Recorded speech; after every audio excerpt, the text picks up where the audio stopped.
Oke, akan saya lanjutkan untuk materi ya, faktor yang mempengaruhi faktor biologis yang mempengaruhi terhadap toksisitas, yakni adalah umur ya.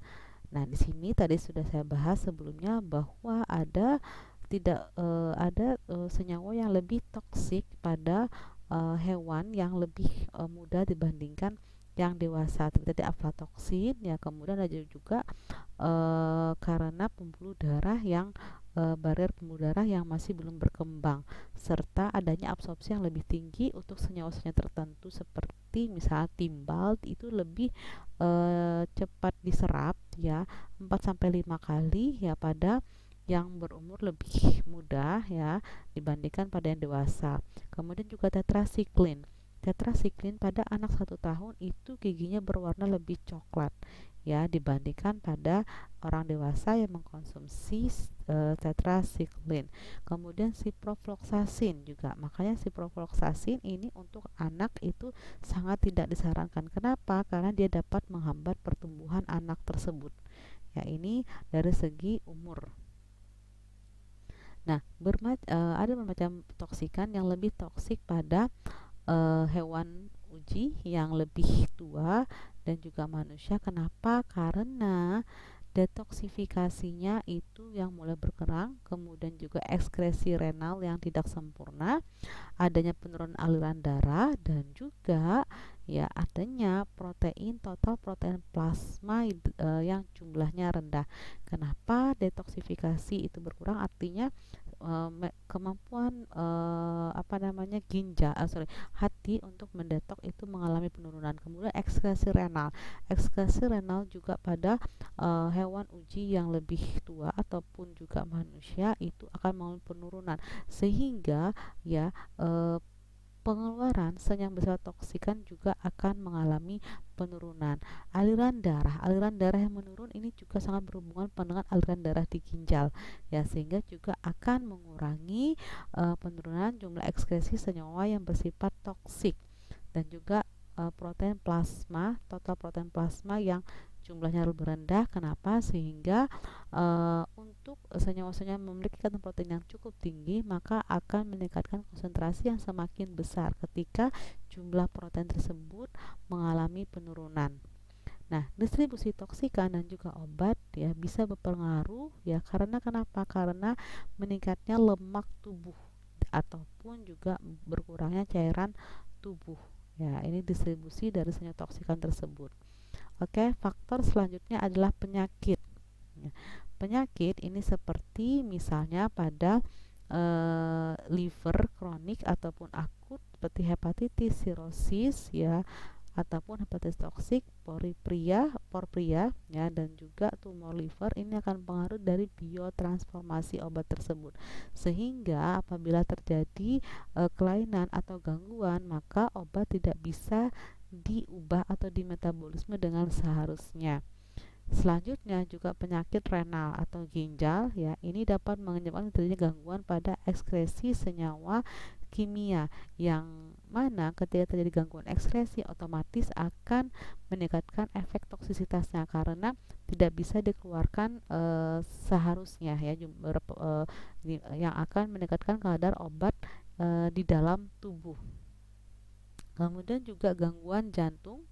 Mengapa gangguan jantung? Apa hubungannya? Ini berhubungan dengan ya meningkatnya toksitas yang tersebut akibat gagalnya sirkulasi darah ke renal dan hepar. Ya, karena kita ketahui ketika ada gangguan jantung, otomatis aliran darah yang seharusnya ke renal ataupun ke hati akan mengalami gangguan. Ketika aliran darah mengalami gangguan, otomatis akan menghambat kemampuan renal untuk mengekskresi obat ataupun kemampuan hepar untuk memetabolisme obat, yang pada akhirnya juga akan meningkatkan toksisitas. Selanjutnya juga saluran cerna ya, penyakit saluran pernapasan seperti asma ya. Ini dia lebih sensitif terhadap polusi udara, yaitu tadi karena pengaruh penyakit. Selanjutnya ada lagi diet dan nutrisi ya. Kita lihat di sini ya, ada suatu suatu defisiensi asam lemak esensial dan protein yang dapat menurunkan atau dari aktivitas enzim sitokrom yang akan ketika aktivitas enzim sitokrom ini menurun maka akan mengubah toksisitas senyawa tersebut. Seperti misalnya pada manusia, toksisitas senyawa ini dapat dipengaruhi akibat kurangnya nutrisi, ya, yang mana diet bisa menggunakan kapasitas dari biotransformasi. Kita lihat seperti misalnya aflatoksin B1.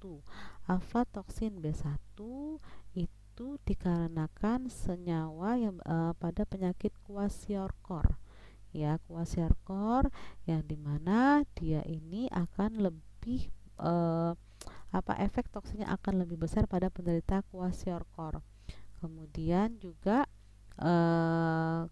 karena ya alasan juga ada penurunan metabolisme dari mikotoksin, ya, juga ini sangat berbahaya bagi kondisi manusia mengalami gangguan nutrisi.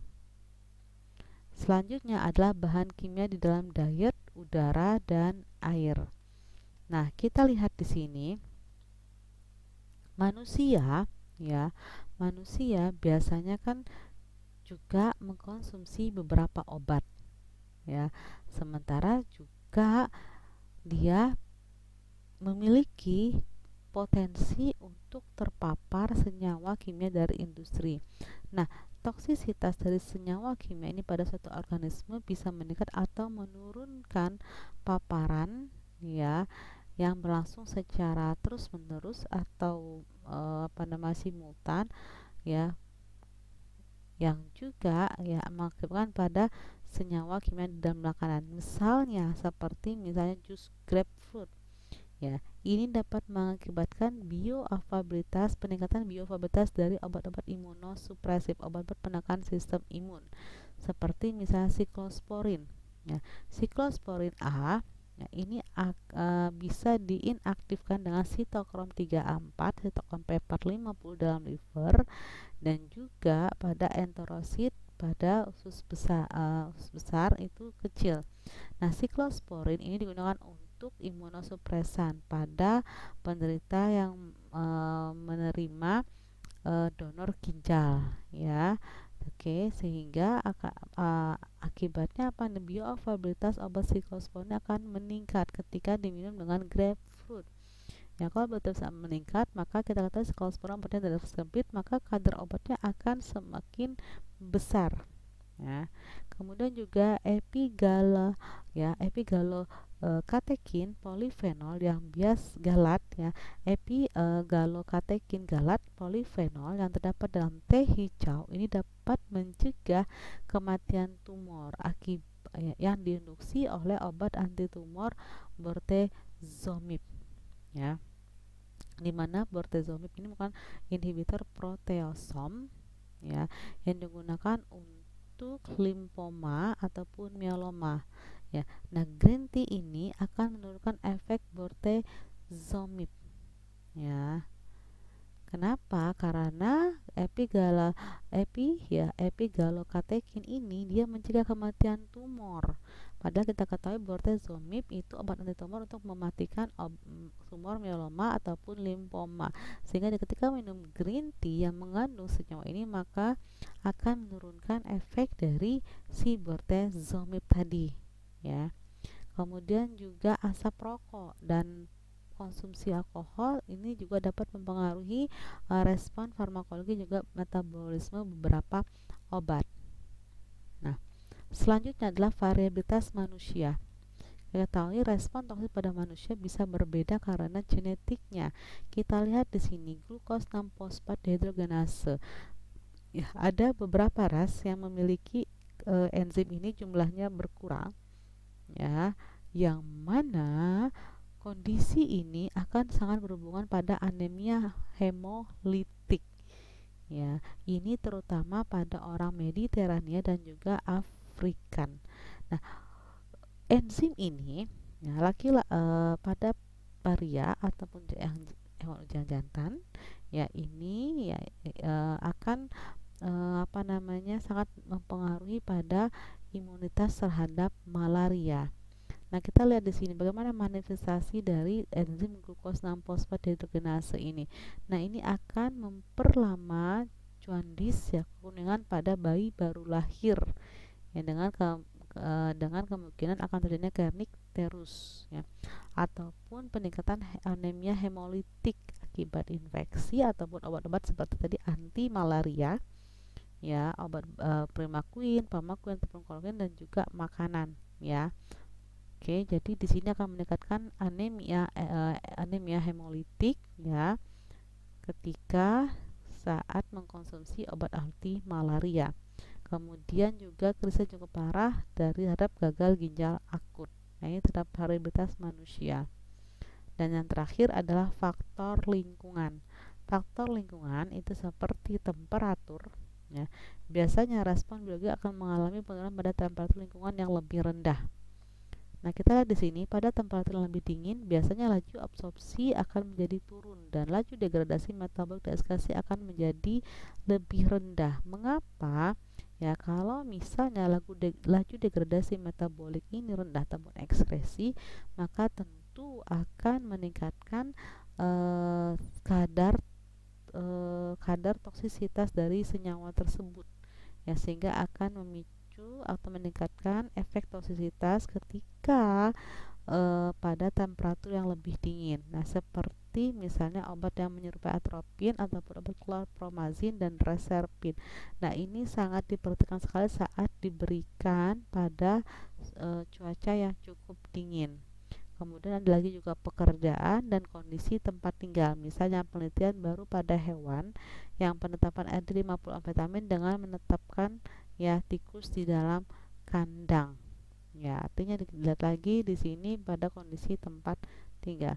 Oke, sekian dulu ya untuk faktor-faktor pengaruh toksisitas ya. Tadi sudah kita bahas ada 4. Yakni faktor kimia, faktor yang berhubungan dengan treatment, faktor biologis, dan juga faktor lingkungan. Ya, semoga kalian bisa mendapatkan manfaat dari materi kuliah tentang faktor-faktor pengaruh toksisitas. Akhir kata, saya mohon maaf kalau ada kesalahan. Assalamualaikum warahmatullahi wabarakatuh.